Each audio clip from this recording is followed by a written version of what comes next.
Most people think after-treatment systems just burn soot. That's not what's happening.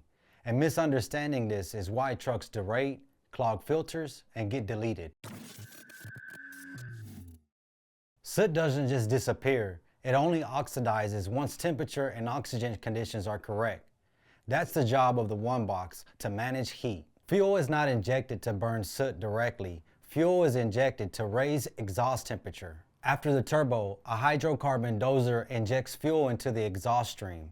That fuel doesn't burn like it does in a cylinder. It oxidizes in the DOC. This is why failed dosing, plugged DOCs, or low exhaust temperatures break the whole system. The DPF is a filter, not an insinuator. It traps soot first. Regeneration only happens once the temperature is high enough. If temperature never reaches the threshold, soot accumulates faster than it can oxidize. This is an opening of the DPF filter.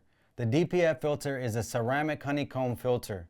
When exhaust comes in through a channel, that channel is plugged off, so the exhaust has to get forced through the ceramic honeycomb filter, and whatever else is not filtered out exits the filter.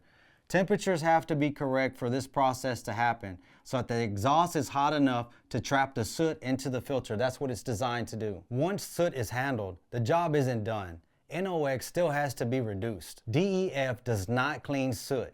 DEF is strictly for NOx reduction. By the time the exhaust leaves the SCR, NOx has been converted into nitrogen and water. When one part of this chain fails, the system doesn't partially work.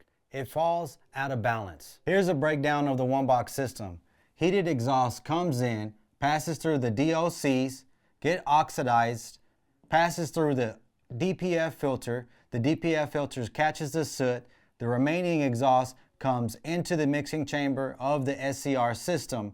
When it enters, DEF is injected into the SCR system. Then what you have coming out, nitrogen and water. Replacing parts without verifying temperature, dosing, and flow is why trucks keep coming back. Understanding how the one box works tells you why diagnostics matter, not just what part failed. If you're dealing with derates, regens, or repeat failures, these systems have to be evaluated as a whole.